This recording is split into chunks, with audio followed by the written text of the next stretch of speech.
दोस्तों नमस्कार। दोस्तों मैं प्रदीप कुमार वर्मा प्रस्तुत कर रहा हूँ अपनी एक स्वरचित हास्य कहानी जिसका शीर्षक है आ जाओ मेरे यहाँ। एकाएक टीन पर बारिश की तेज बूंदें गिरने की आवाज़ के साथ ही सियाराम की नींद खुल गई और वह तुरंत उठकर बालकनी में आ पहुँचे और बाहर हो रही झमाझम बारिश का नज़ारा देख खुशी से चिल्लाते हुए अंदर कमरे की ओर भागे।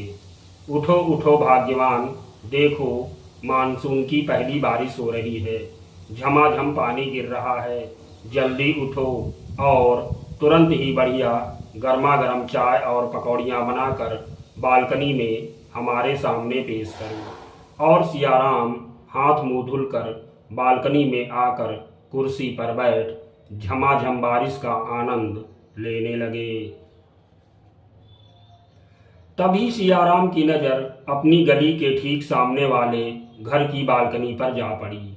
वहां पर उन्होंने देखा कि उस घर के मालिक राधेश्याम भी बारिश का मज़ा लेने के लिए अपनी बालकनी में आ बैठे हैं।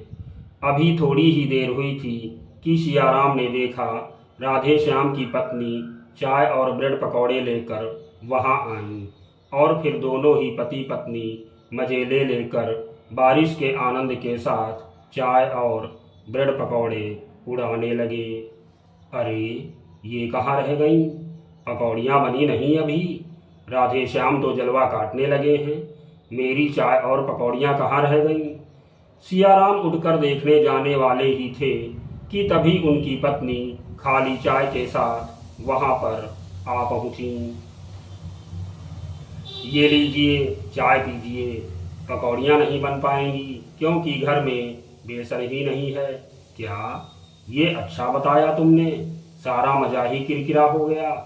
राधेश्याम तो भरपूर मज़ा ले रहे हैं, चाय और ब्रेड पकौड़े के साथ मज़ेदार बारिश का मज़ा ले रहे हैं। और सियाराम एक बार राधेश्याम पर नज़र डालते हुए अपनी पत्नी से बोले, चलो कोई बात नहीं, चाय के साथ ही बारिश का मज़ा लिया जाए।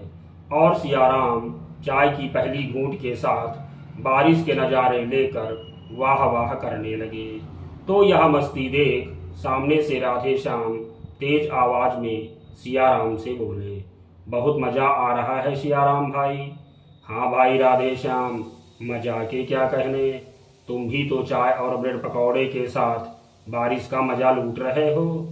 हाँ भाई सियाराम, मौसम ही कुछ ऐसा है, इन चीज़ों के बिना रहा ही नहीं जाता।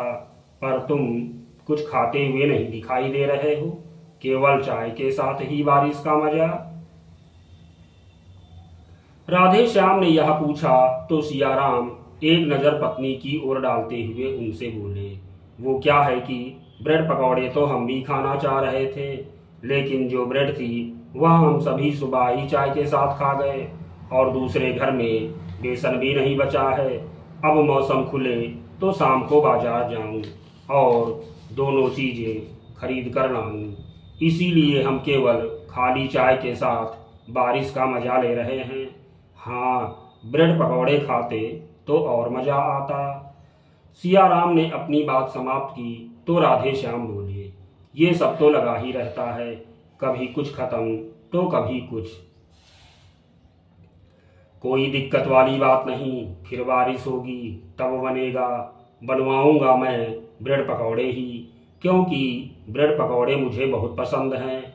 फिर सियाराम अपनी पत्नी की तरफ एक नज़र डालकर राधेश्याम से बोले, हमारे यहाँ ये ब्रेड पकौड़े बहुत अच्छे बनाती हैं, बहुत ही स्वादिष्ट, खाओगे तो उंगली प्लेट सब चाटते रह जाओगे। अब आज बन नहीं पाए हैं, वरना तुम्हें अभी खिलाता। सियाराम द्वारा अपनी पत्नी की बड़ाई सुन राधेश्याम से रहा नहीं गया और वह भी अपनी की तारीफ करते हुए सियाराम से बोले, मैं तुम्हारी बात से सहमत हूँ, लेकिन मेरी पत्नी भी बहुत स्वादिष्ट पकौड़े बनाती है। उंगली प्लेट क्या, खुद अपने आप को चाटने लग जाओगे कि वाह क्या चीज़ हमने खाई है। अपनी जुबान होठों पर फिराते ही रहोगे, खुद पर बड़ा प्यार आने लगेगा। ऐसा? और नहीं तो क्या, मैं कोई झूठ थोड़ी ही बोलता हूँ। विश्वास नहीं तो आ जाओ मेरे यहाँ, मेरी बालकनी में छाता लेकर मजा लो आकर मेरे ब्रेड पकौड़ों का, खुद ही जान जाओगे। आ जाओ। सच में? हाँ भाई, अब देर किस बात की, बस चल पड़ो वहाँ से। और हाँ, अकेले नहीं, भाभी जी को साथ लेकर। ठीक, तुम प्लेट सजाओ, हम बस चुटकियों में आए।